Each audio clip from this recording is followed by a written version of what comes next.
Have you ever felt that intense, just undeniable pull towards someone and had no idea what the hell was going on? We're always told it's magic or fate, some kind of cosmic thing we can't explain. Well, today, we are kicking that idea to the curb. We're going to deconstruct attraction, break it down into pure science, and show you the actual mechanics behind all that magic. All right, let's get into it.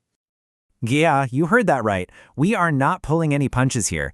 This isn't about some cheesy rom-com meet-cute or some grand romantic gesture. We're talking about the raw, unfiltered science of what makes one person's brain just light up for another. We're getting into the nitty-gritty, the specific psychological and chemical triggers that actually kickstart that feeling of infatuation.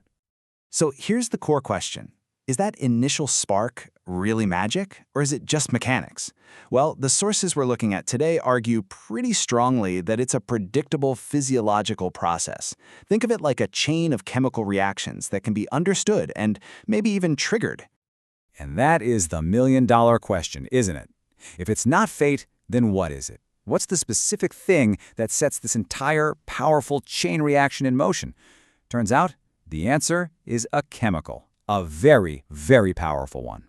This trigger, it's essentially the brain's own private stash of a love drug. It's this secret chemical weapon that's responsible for the rush, the excitement, the obsession, all those physical things you feel when you are completely head over heels for someone.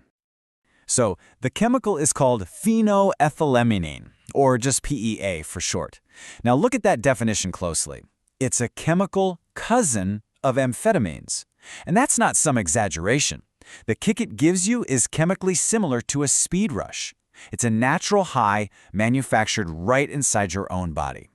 And when this PEA kicks in, man, the effects are real. They're visceral.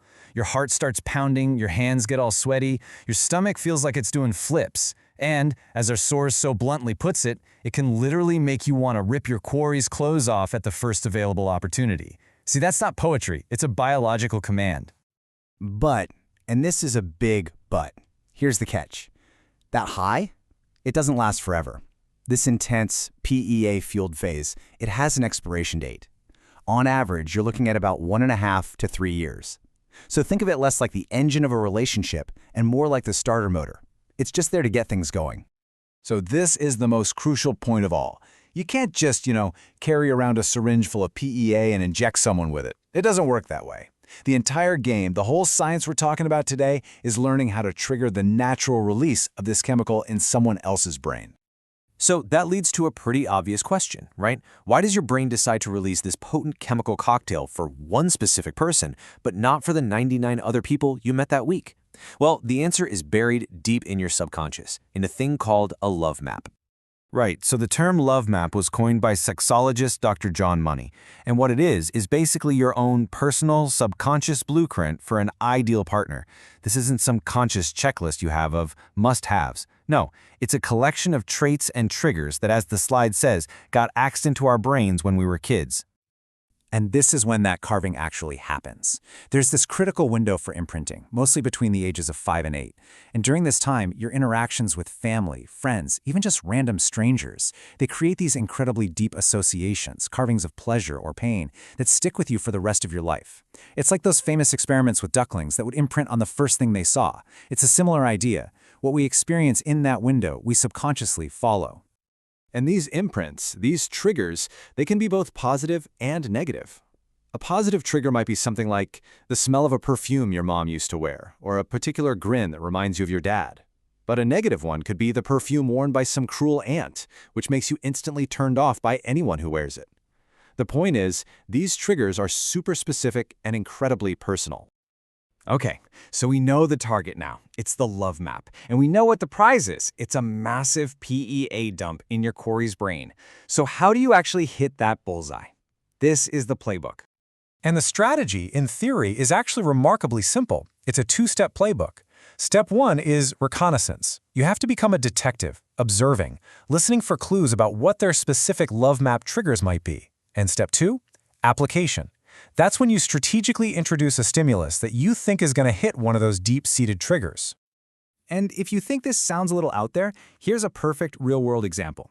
Conrad Hilton, the hotel guy, he saw a red hat in church and was so instantly captivated that he followed the woman wearing it and eventually married her.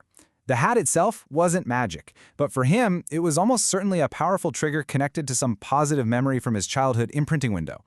And when you successfully hit one of those triggers, blam! That is the sound of the bullseye. That's the sound of the lock clicking open. It's the sound of the chemical floodgates being released. This is exactly what that blam means. In that one instant, a shot of PEA hits their system.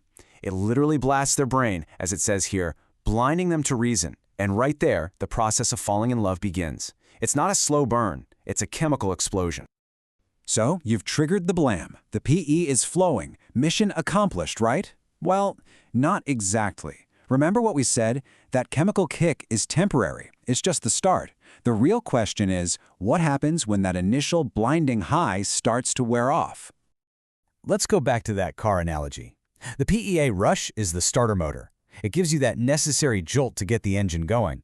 But for the journey to continue, the battery has to take over. And that battery, that's built from deeper connection, from shared values, from mutual ego reinforcement. It's the point where reason starts to creep back into the picture. So, we'll leave you with this thought. The science seems to suggest that the initial spark of attraction isn't some big cosmic mystery after all, but a formula of trigger and response. And once you understand that formula, you have a whole new lens to see human connection through. The only question left is, what's your next move?